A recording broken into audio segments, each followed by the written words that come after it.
Hello everyone, Tashi here. Today I'm so excited to delve into a topic that's very close to my heart: emotional wisdom. If you're anything like me, someone who feels things deeply and wears their heart on their sleeve, then this video is especially for you. We all experience a roller coaster of emotions throughout life's journey, and that's what makes us human, right? We laugh, we cry, we get excited, and sometimes we get overwhelmed. We all know that keeping our emotions perfectly in check all the time is a near impossible task. Life throws curveballs, and sometimes our feelings take the wheel. But there are crucial moments in life where mastering our emotions, where truly understanding the power of emotional intelligence can make all the difference. Have you ever been swept away by a wave of pure joy, so happy that you felt like you could conquer the world? Maybe you landed your dream job, received amazing news, or experienced a moment of pure bliss with loved ones. In those moments, it feels so natural to want to share that happiness, to spread the joy and make promises for the future. And that's a beautiful thing. But here's the thing, my friends. Sometimes, in the heat of that happiness, we might overpromise. We get caught up in the excitement and make commitments that, in hindsight, we might not be able to keep. Picture this. You're celebrating a promotion with friends, the energy is high, and you're feeling incredibly generous. You impulsively offer to help a friend with a project, even though your schedule is already packed. Or perhaps you're overjoyed about a new relationship and find yourself making grand promises, only to realize later that you might not be ready for that level of commitment. Now, I'm not saying we shouldn't express our happiness or share our good fortune. Absolutely not. But it's about finding that balance, that sweet spot between genuine generosity and making promises we might regret later on. Because, you see, when we make promises in that heightened emotional state, we set expectations. And when those expectations aren't met, it can lead to disappointment, misunderstandings, and even strained relationships. The people we care about might start to question our reliability, and that trust, once broken, can be really tough to rebuild. So, how do we navigate this happiness trap?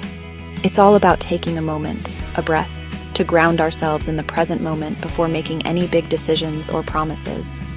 Ask yourself, am I making this promise from a place of genuine desire and capability?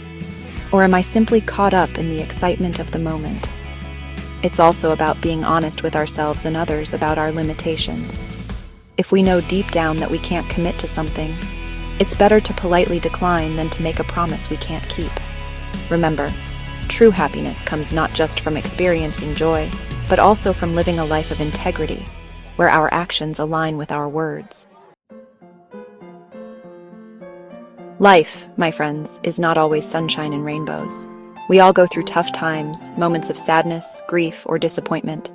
And in those moments of vulnerability, it's natural to seek comfort, to want to confide in someone and share our burdens. But here's the thing. We need to be mindful of who we choose to share our deepest vulnerabilities with. Imagine this. You're going through a difficult breakup, feeling lost and heartbroken. You confide in a friend, someone you thought you could trust, pouring your heart out, sharing intimate details about your relationship and your pain.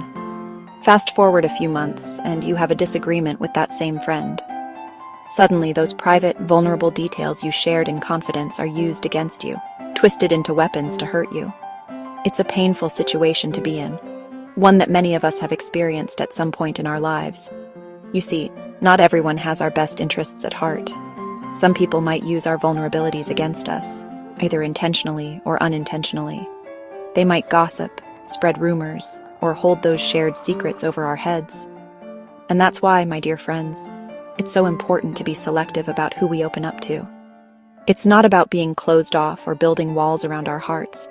It's about protecting our energy, our emotional well-being.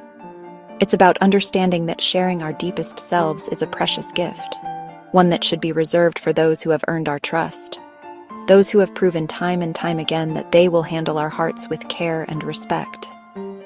Now, I understand that it can be difficult to know who to trust, especially in a world where relationships can be fleeting and superficial. But trust your intuition, that inner voice that guides you. Pay attention to how people treat others, how they handle confidential information. And remember, it's perfectly okay to set boundaries. to say no to sharing personal details if you're not comfortable. Your emotional well-being is paramount, and you have every right to protect it. So guys, as we navigate the ups and downs of life, let's remember that our emotions are powerful forces. They can either lift us up or hold us back. By learning to control our minds and emotions, especially in moments of extreme happiness and sadness, we can make wiser choices, build stronger relationships, and live a more fulfilling life.